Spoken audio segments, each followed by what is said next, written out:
Chapter 21. There was snow lying in patches on the northwest side of the mountain. The shoulders of rock were scarred and barren except where earth had clung to sheltered places, nourishing moss and scraggly pines. To the west the rugged land lay under their hands, pounded out by the dizzy height, going on across the miles until it met the sky. The branches of the distant trees, stripped bare by cold and wind, wove a feathery texture of browns and reds, deep violets interrupted by the dusky green of spruce and pine.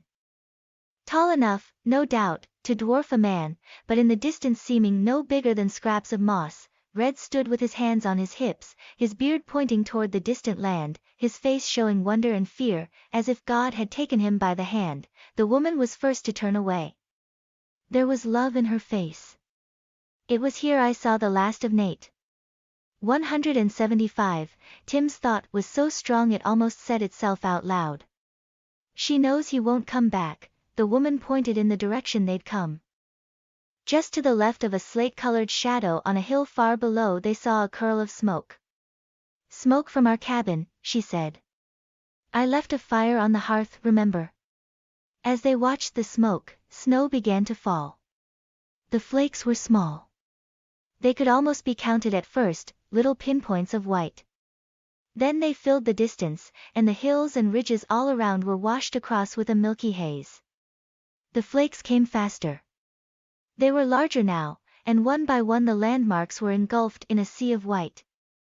Leaving just the swirl of snow and silence everywhere, the woman patted her sack of meal.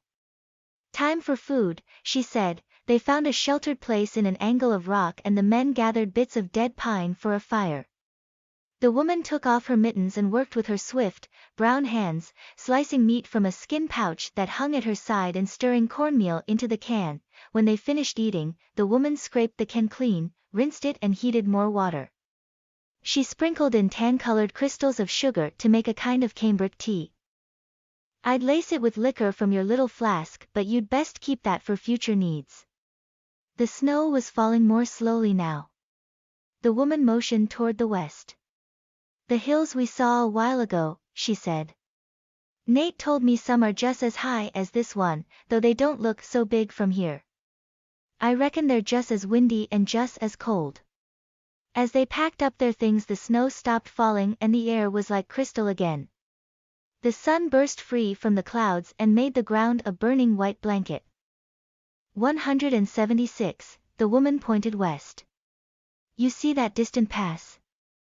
Knoxville's through that way. Old Buck told Nate. Old Buck went there many a time. If I'd asked him, Buck would have showed you the way. That's just the trouble. Buck is old and kinda tired.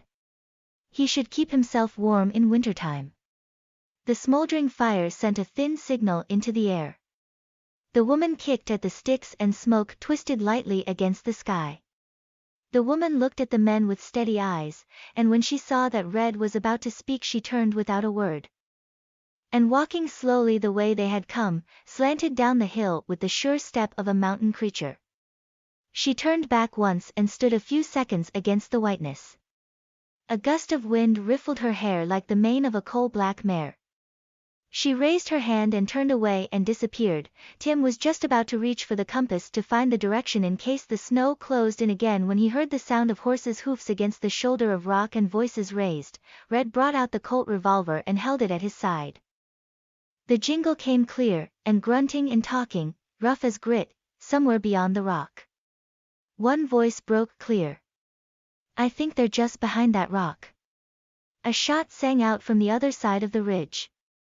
Red moved fast and quiet around the rock, with Tim just behind. They heard a man say God Almighty. An answering shot split the air. Tim and Red rose slowly, so that they could see beyond the rock. Two men had dismounted. They were bending over a fallen third. A short grizzled man, built like a gorilla, held a rifle at the ready, and the other, a young, dark-haired man, clutched a shotgun in his hand.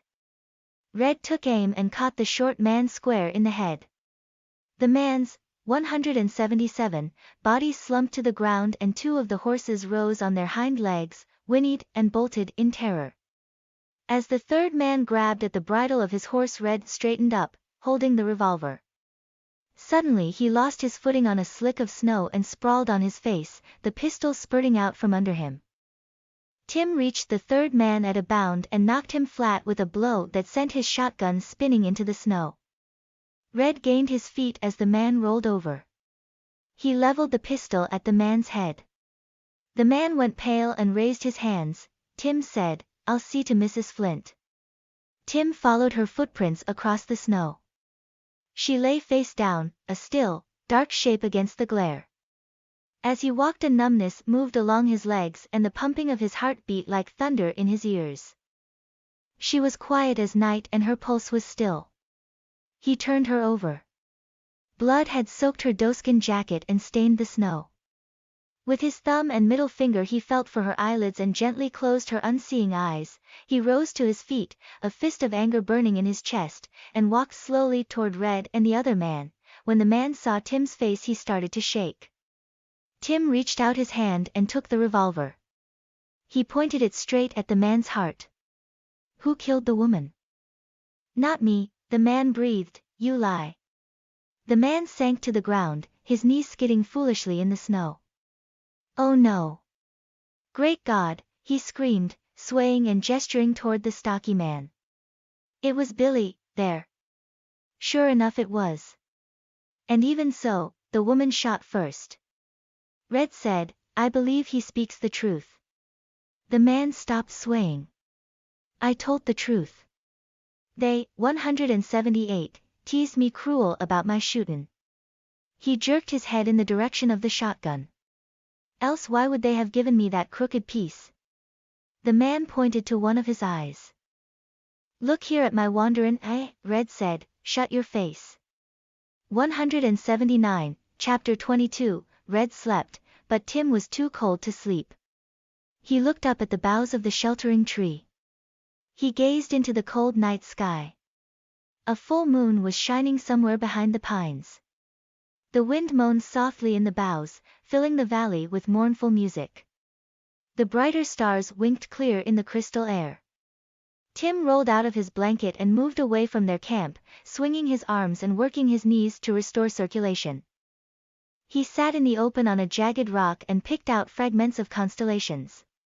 There was Pegasus to the west, and if he turned his head he could see Orion's belt above a hill in the east. This was their second night under the stars since the death of the woman. Tim had kept his mind on things that lay ahead. He had dreamed of home, of sleigh rides and skating on the pond behind the schoolhouse and thawing out in the blacksmith shop. Now he remembered a winter so cold that the river had frozen clear across. He and Peter Gleason had skated all, 180, the way to the other side. Cold was fine, as long as you could thaw out, sitting by a fire with a cup of chocolate in your hand. For the first time he let himself think back to the thing that had happened on the ridge. They had stripped the cartridges off the dead men and taken their firearms. They had left the bodies where they had fallen. They had ordered the third man to mount his horse and had sent him on his way, burbling off a stream of thanks for sparing his life. The ground had been frozen solid and they'd had no tools for digging, anyway, so they had buried Mrs. Flint under a cairn and set her musket, muzzle down, in the top of the pile of rocks. When they had turned to go, Tim had looked back again the way they had come. Smoke had still curled above the cabin. Tim studied the stars again, trying to remember the pictures they made and which way was right side up. Then he gave it up and went back to his blanket. As he lay there he remembered a far-off day in spring when he had walked with Kate. All at once she had picked up her skirts and started to run. He remembered having been in a solemn frame of mind. Somehow he hadn't caught her spirit. She had stood in the path and waited for him, suddenly serious, trying to share his solemnity. Now he closed his eyes and her face came clear. He drew his blanket close around him and went to sleep. Tim woke up before the sun had cleared the hills. Snow had fallen during the night and their blankets and coats were sifted over with flakes. Tim looked down at his feet, wrapped now in the strips of blanket wool. The cold had, 181, numbed his feet and hands, and when he felt his face it seemed like ice. He woke Red and they made breakfast. When they finished eating they pushed on into the wilderness of white. When they had walked for an hour or so they came to a stream that tumbled through a gorge, into a valley below.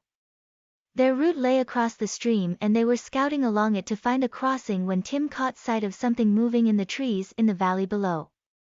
He grabbed Red's sleeve and together they watched as 3 horsemen made their way south along the valley. The horsemen were several hundred yards below, but the air was clear and the sun struck their uniforms. This time there was no room for doubt. They were Yankee soldiers. Red cupped his hands and shouted. The horsemen stopped, turning their faces up. Tim waved his arms above his head and he and Red jumped carelessly into the water.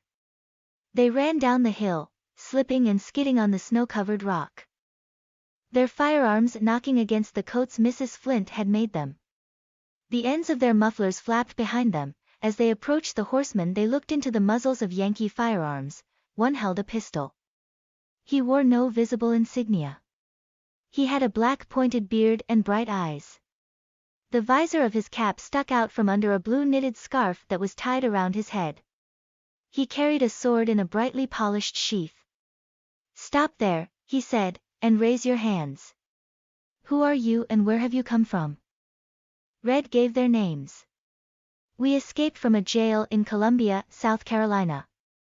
We came across the mountains." The man smiled faintly, studying their overcoats. 182, looks as if you might have had some help along the way. Tim nodded. "Without help we wouldn't be alive." One of the men was a sergeant. He sported a big sand-colored mustache. Beside him, sitting his horse a little stiffly, was a very young man who reminded Tim of Private Green. They both held rifles, the man with the pistol, who must be an officer, turned to the young man. "Corporal, relieve the gentlemen of their arms." As the corporal dismounted the officer looked sharply at the rifle and the shotgun. Red said, "Both of us carry revolvers in the right-hand pockets of our coats." As the corporal took their arms the man with the pistol looked straight at Tim. "Where did you get the rifle and shotgun and the pistols?" "We had a fight with some guerrillas back in the mountains. Our guide shot one and Lieutenant Kelly here shot another. The third was a poor excuse for a man. We took his shotgun and let him go." The officer questioned them closely about their capture and asked to see their identifications. They showed him their papers and opened their coats and showed him their tattered uniforms. When the officer was satisfied that they were neither deserters nor spies he holstered his pistol and motioned toward the man with the sandy mustache. "This is Sergeant Scully, and the man who searched you is Corporal Sims. I'm Captain Platt. I'm thankful we found you alive. My detachment is quartered in the farmhouse of a loyal Unionist, just north of here. The man has gone to war. We've been resting a while with his wife and children. We start for Knoxville tomorrow. We'll take you along." Tim said, "We heard that Knoxville was under siege." The siege was raised in early December. 183, Red asked, "Where were you bound when we caught sight of you?" The captain laughed. "We were going out to find a tree." "A tree?"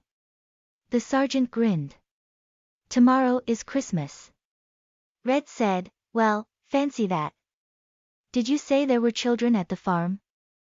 3 girls, and 2 boys. Attractive little devils. The captain looked down at the feet of the men who stood in the snow. "You must be perishing from cold. Sergeant Scully and I will take you back and set you by the fire. Corporal Sims can find us a tree."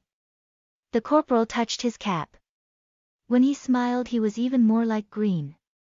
"You can trust me, sir.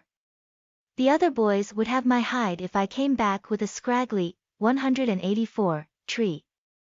185, postscript, Captain Chamberlain, on whose story this book is based, was not as fortunate as Lieutenants Bradford and Kelly. He was recaptured and returned in chains to Richland Jail, where he was imprisoned until late in 1864. There is a sequel to his story. Captain Chichester, the Confederate officer to whom Chamberlain had surrendered his sword, survived the war and lived until 1900.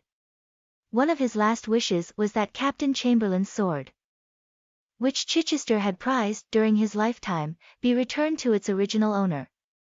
Captain Chamberlain had died 7 years before but the sword was returned to his widow. It is still a proud possession of the Chamberlain family. At the time of the return of the sword there were articles in the Charleston and Hartford papers telling of the gallantry of both men, their experiences in battle and the fate of the sword. By almost mystical coincidence, Captain Chichester's father had been born in Connecticut and his mother's maiden name had been Chamberlain. The two captains had been born in the same year, within 2 months of each other. Acknowledgements, Mrs. Ruth C. North and Rodman W. Chamberlain, 2 of Captain Chamberlain's 10 children, were especially helpful in gathering material for this book. Most of the volumes listed in the bibliography were found in the New York Public Library, and I owe a vote of thanks to Mr. Gilbert Cam for putting the facilities of the Frederick Lewis Allen Room at my disposal so that I would have a place to study and work from these volumes. Thanks to my brother Duncan Burchard for information about small arms of the Civil War period, and to my friend Victor Darnell for checking my descriptions of naval vessels, for their cordial help. Thanks to Kate Swift and James Pickering of the American Museum, Hayden Planetarium. A special vote of thanks goes to my friends in South Carolina, Jack Snow of St. Helena Island and Howard Danner of the Beaufort Historical Society, Robert Oakes, chairman of the Department of History at the University of South Carolina, Lester Inabinet of the South Caroliniana Library and Virginia Rugheimer of the Charleston Library Society.